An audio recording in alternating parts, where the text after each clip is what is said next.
B'Shem Hashem Naaseh v'Natzliach. Hello, Rabotai Yekarim. I got a fantastic question as a follow-up to our one of the things we mentioned in Stump the Rabbi number 36. And that is such a good question that I figured I'd try to make a little short shiur about it to explain. Now, really, the foundation of the question is, why do we need the oral Torah? We have the written Torah, which is the written text, the Tanakh, the 5 books of Moses, and then 19 other books that follow it, the prophets and the writings, and but then Am Yisrael has the oral Torah, which is comprised of the Gemara, which is both the Mishnah and the Gemara, the Talmud, which is the Mishnah and the Gemara, and also the Shulchan Aruch, and then the Zohar, and the Midrashim, and many other writings that the sages have written over the years about the details of the laws, the poskim. So the question is, what do we need all of these extra books, if you will, is the common question that comes from people that have not delved into the oral law or understand the significance of the oral law. So with that being said, it's we're going to answer that question with a few other questions. So, first of all, what are the sources that we're supposed to do it? Now, everyone knows that God said to the sages that you have to put a fence around the fence. But he didn't just say that. He also explained it in several other places. For example, in the book of Deuteronomy, in chapter 17, verse number 9, he says that you shall come to the Kohanim, to the Levies, and to the judges, and who will be in those days, and you will inquire, and they will tell you the word of judgment. You shall do according to the word that they will tell you, from that place that Hashem will choose, and you shall be careful to do according to everything that they will teach you, according to the teachings that they will teach you, and according to the judgment that they will say to you, shall you do. You shall not deviate from the word that they will tell you, right or left. So now here we see that this is directly God's instructions, said through the words of Moshe, that God is actually telling us that we have to, in the later days, not just in the days of Moshe, but he says in those days, meaning whatever day it is in the future, when there is a judgment, when there's an issue, when there's a question, you're going to have to go to the Kohanim, to the Levies, and to the judges, meaning you're going to have to go to the sages, to the rabbis of that day, and listen to what they say, ask the questions from them, and do whatever they say as if God said it, and be very, very careful to do everything that they teach you. So we see here that the oral Torah is mentioned in many places in the written Torah, but further, the guidance and the interpretation, if you will, of the law is being given to the sages, meaning that God is telling us that it's not black and white all the time. It's not black and white. It's not just don't light fire on Shabbat. It also is many other things. But you're going to need to learn from the sages, and they will tell you exactly what's right and wrong. For example, one of the first questions that was asked right now is in the part of polygamy. Now, according to the Torah, polygamy is actually allowed. It's allowed according to the Torah, but about 1,000 years ago, Rabbeinu Gershom put a takana for all of Klal Yisrael that from that point on, polygamy is forbidden. It's forbidden for Am Yisrael. Now, even though it says in the Torah it's allowed, Rabbeinu Gershom comes out and says, no, it's forbidden. How could such a thing be allowed? Well, it says here that the sages of that day are going to tell you the law based on the situation that's happening at that moment. So now there are exceptions to the rule, though. So what are the exceptions to the rule? So the question was, wait a minute, how could polygamy be allowed? God said it's allowed. Okay, so fine. But then Rabbeinu Gershom said it's not allowed. Okay, fine. So now it's not allowed. Better now. Okay, but then you're saying that it is allowed again. under certain exceptions. What kind of exception could we have that would allow polygamy again? So here come the sages, the genius sages, and tell us that there are exceptions, because sometimes a person, and we actually had a case like this that we dealt with 7 months ago, where someone came to us and said, listen, I've married for many years, but unfortunately his wife has some type of disease, and she simply has become in a coma for more than 15 years already. Shem Yachem. And he says, I met somebody and I want to get married. I want a kosher Jew. I want to marry, but am I allowed to get married? Am I allowed to go on a shidduch?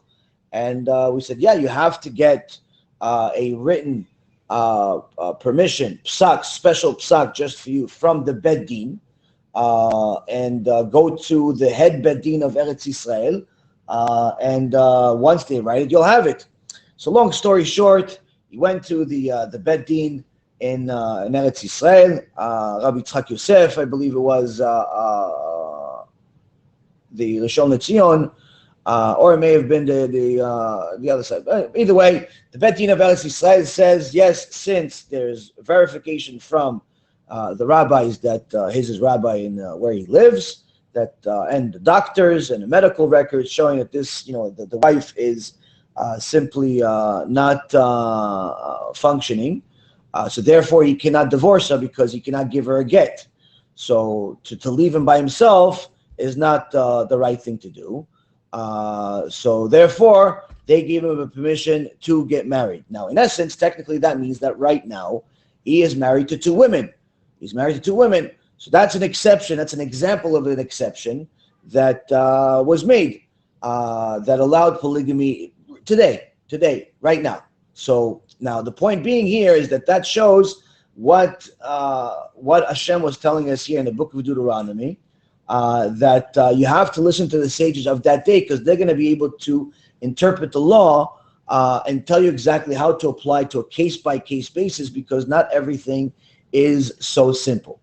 Another example from the questions that was asked is, we mentioned in the shiur that Job was punished by God, but then she says, "Wait a minute, why was he punished?" It was really doesn't say in the verses that Job was tested because the Satan came to God and said that, "Listen, this Job is only serving you because you gave him everything. If you take everything away from him, then surely he won't serve you." So God says, okay, so go test him. You can do anything you want to him except kill him. And the Satan did it, and everyone knows the rest of the story, that Job obviously had a very difficult time, to say the least, but eventually passed the test. So the question is, where does this punishment come from? So the sages explained to us that in a Midrash Me'am Loez, Midrash Rabbah, and several other places, that Paro had three generals, if you will, that he used for guidance. And one of them was Bilam the wicked. One of them was Job, and the third one was Yitro. And he asked them, what should we do with these Bnei Israel, these Jewish people? What should we do with them? There's so many of them. They may join our enemies and fight against us. So Bilam said, you should enslave them, you should kill them, you should torture them, and so on and so forth. Yitro said, no, you shouldn't do anything bad to them. And Job didn't say anything. So God paid measure for measure, like he always does, to each one of them. To Bilam, he eventually killed him. Pinchas ben Elazar ben Aaron HaKohen killed him in the battle. Then Yitro was was rewarded to have Moses as his son-in-law, and then he himself convert to becoming a righteous Jew, and he ended up converting his other children and other descendants. And eventually, after all of that, years later, he ended up coming back to Eretz Yisrael, and he ended up studying with his children at the Midbar Yehuda, the desert of Judah, and all of them got to the level of Ruach HaKodesh. But Job, although his end was beautiful, ended up being tortured for a little while, being tested for a while. Why? Because he sinned by not saying anything. So here we see that although it says in the verses that Satan said to Hashem, he's only serving you because of that, and then Hashem said, yeah, you could test him. The Midrash here, the sages explain to us, this is the reason why Hashem allowed him to do this. Meaning, you can't just, because someone is doing good, just torture him for no reason. The reason why there was an opening to, in essence, justify this really difficult test that Job had, where his children died and he lost all of his money and he got really sick, to get such a test was unlike any other, was not just for the test's sake itself, but also because of the sin that he actually did make. So we see here that the seeing the commentary of the sages is showing us the method behind the madness, if you will. The second part is also the when you look at the sin of Adam Rishon and Chava, and how Chava ate from the tree, and then Adam ate from the tree, and we see that Adam really sinned because he wanted to serve Hashem. And we explained in this shiur that Adam, wanted to learn Torah forever, serve Hashem forever, but he couldn't do it. At least, he didn't know how could he do it if he's doesn't know how long he's going to live. So he figured, okay, the only way that I can assure myself to live forever is if I eat from the tree of life. Now, the Torah says in chapter 2, verse number 9, that Ve'etz HaChaim betoch hagan, that the tree of life was in the middle of the garden. So where's the middle of the garden? Where's the middle of the garden? He obviously didn't know where the middle of the garden is. He knew where the tree of knowledge is because he ate from it. So that's why it says that as soon as he ate from the tree of knowledge, God told the angels, let's kick him out of the garden, lest he put forth his hand and take from the tree of life, in chapter 3, verse 22. So we see that clearly Adam Rishon did not know where the tree of life was. And the only reason why he wanted to eat from it is because he wanted to live forever in order to serve Hashem. Now the question is, how would we know this? We know this from the sages. The second thing also in regards to Adam and Chava is that why did it even get to that point? How do we even get to the point where he even dared to eat from there? What happened there is that we see from Chava in chapter 3, verse number 1, that the serpent, went and tried to, convince the woman. But how is he going to convince her? He said, "Let us speak." He said, "Wait, God told you not to eat from the tree," and she responds. He said, "You should." He said, "You shouldn't eat nor touch it, lest you die." So Chava made a mistake here, where she added just a couple of words saying "lo tigu," don't touch. God didn't say don't touch. God just said don't eat. So because she made a human error, not necessarily perhaps from intentional, just that she figured this is it, or she could have even been a slip of the tongue, where someone tells you, "Listen, I'm not available right now. So whoever calls me, just tell him I'm not available." So someone calls and they say, "Oh, is so and so here?" No, he's not available. He's not here. Now, he's actually here. He's just not available. But the person sometimes has a slip of the tongue that, they rationalize that when someone's not available, therefore you should explain why he's not available, and you end up adding something that perhaps may not even be true. So the same thing happened here with Chava, where she said, we're not allowed to eat, and we're not allowed to touch. So the serpent took advantage of this and pushed her against the tree. And as soon as she touched the tree, she didn't die. So he said, "See, you didn't die." So obviously God lied to you. It's just that he doesn't want you to eat from the tree of knowledge, because that's going to allow you to know where the tree of life is and live forever. And the rest is history.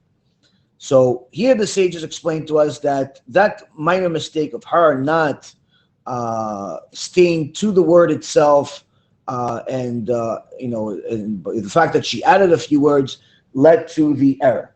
Now, is that the same thing as what happened with Avraham and Sarah? When Sarah tells Avraham, since I can't have any babies, why don't you marry Hagar and have children with her?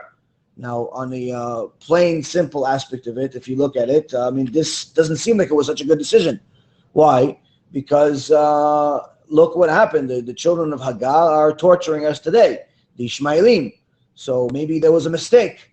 Maybe there was a mistake that Sarah made. But the Torah tells us that it wasn't a mistake. And the sages actually explain how this was the will of Hashem. How do we know? Because when Sarah was telling Avraham, go with Hagar, she wasn't telling him because she, didn't think that God, is going to deliver on His promise. Is that she simply understood the basic, reality that she was living in, is that she did not have a uterus. She didn't have a uterus, and therefore it was impossible for her, absent of a miracle, to conceive a child. So we are taught by the sages that we're not supposed to rely on miracles. Although miracles happen, although we could even pray for a miracle to happen, we're not supposed to rely on it. We're not supposed to live our life and jump off of cliffs and rely on Hashem miraculously saving us. So she says, listen, I don't have a uterus. I don't have the body part to bring a baby to the world. So in order to, bring with the blessing, we have to do our ishtadlut. We have to do our effort, marry Hagar and have kids with her, and then we'll raise them. So it's not that she used her logic for like some people do, but rather she used a reality of the circumstance. She used the reality of the circumstance, where if you're missing a body part, it's not a matter of interpreting the law to your likings. It's simply looking at things and seeing this is what it is. If a person doesn't have eyes, you're not going to ask him to watch a movie. If a person doesn't have legs, you're not going to ask him to run a 5-mile exercise. So that's in essence what Sarai Imenu was doing. And we see from the verses that God says to, later on, God says to Avraham, listen to Sarah. Listen to Sarah. She's guiding you the right way. And there the sages explain to us that Sarah actually had even higher level prophecy than Avraham. Sarah was a very righteous person and had a very high level of prophecy. So now, what's the conclusion of all of this?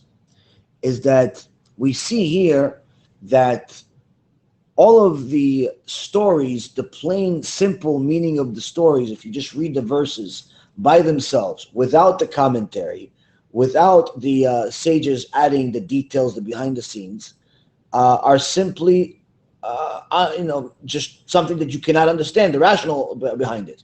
You can't understand why Job would be tested in such a heavy test. You can't understand why Sarah would ever dare to say, listen, why don't you go marry another woman? You can't understand why, Adam would even want to sin if he's already in heaven. You can't understand why Chava even made such a mistake. It's all of these details are not understandable without having the commentary and the midrashim by the sages.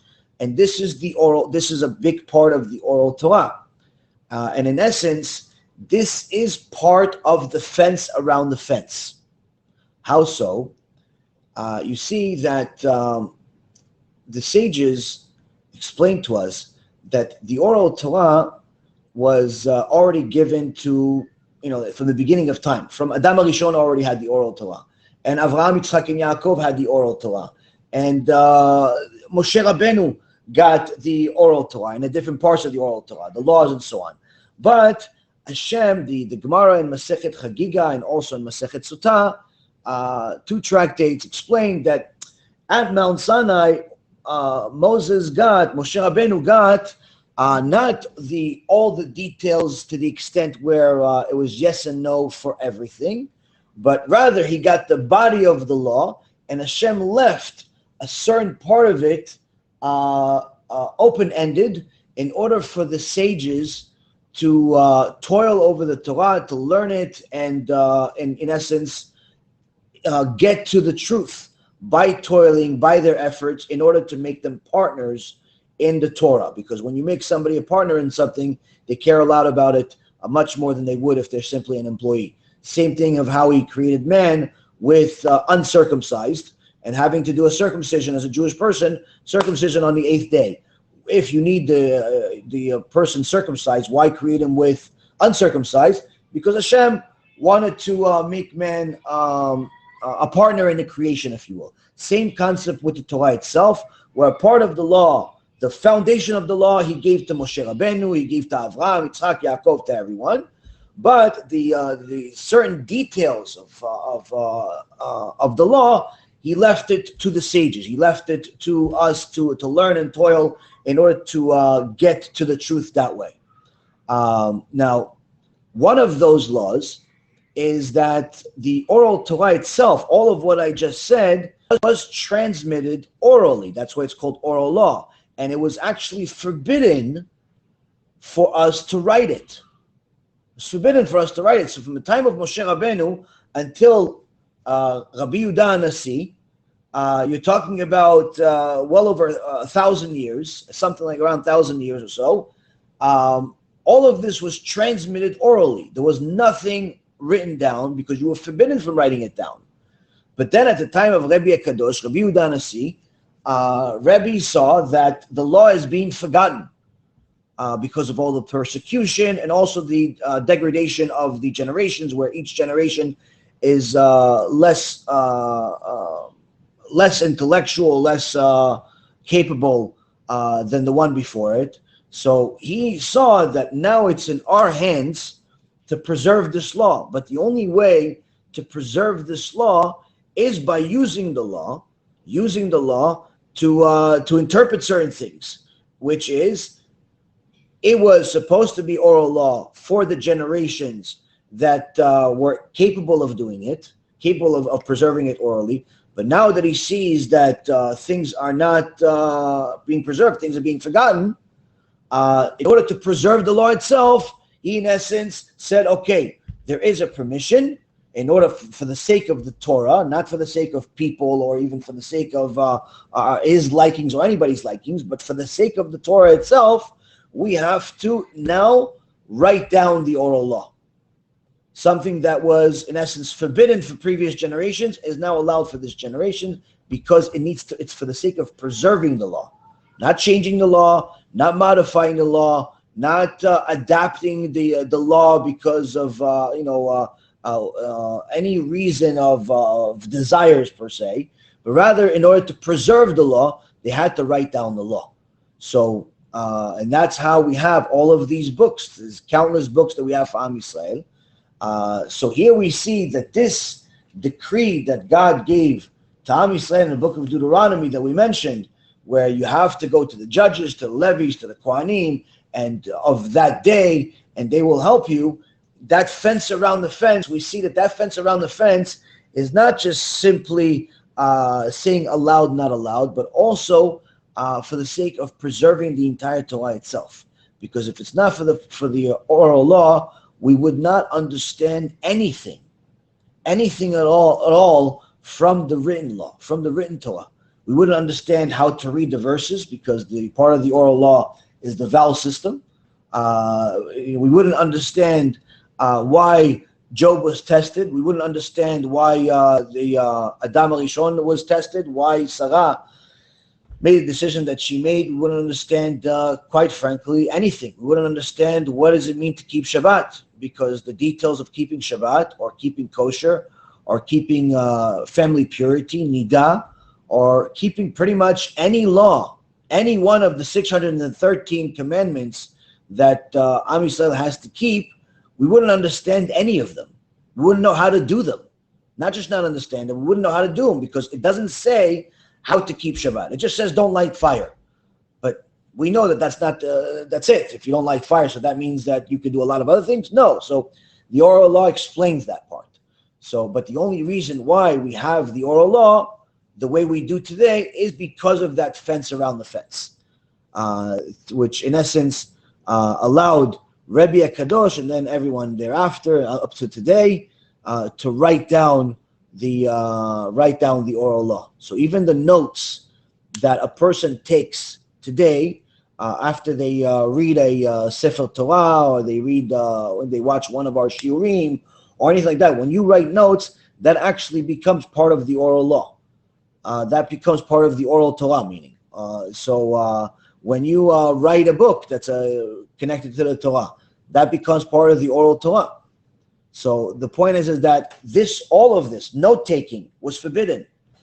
The ability to write a book about anything that you want in regards to the Torah was forbidden, because everything was supposed to be transmitted orally. So now that we see that the oral law also allowed us to and eventually write it down when that was the last option, we see here that we not only need the oral law, but we simply would not understand anything in the Torah if it wasn't for it. And that's why, Rabotai Karim, when you debate, for example, with people of Christianity or atheism, or anyone that simply wants to reject the Torah, you usually see them start off by attacking the oral law. And the reason why is because, number one, they know that that's the foundation of all of Judaism and what distinguishes it from everyone else, from the Christians, Catholics, Muslims, and so on. But also it shows that they themselves do not know how much they need the oral law. Everyone needs the oral law, because, again, we're using it without even knowing, because most people don't know how significant the oral law is and what comprises of the oral law. So here we see that the Oral Torah is the foundation that we need in order to understand everything. ABCs of Torah, the Aleph Bet of Torah, everything of the Torah, we require the oral law. Thank you very much for listening. Have a Shabbat Shalom, Shabbat Mevorach, and B'ezrat Hashem, we'll see you in video on Sunday in our shiur in Sunny Isles, Florida. Kol Tuv.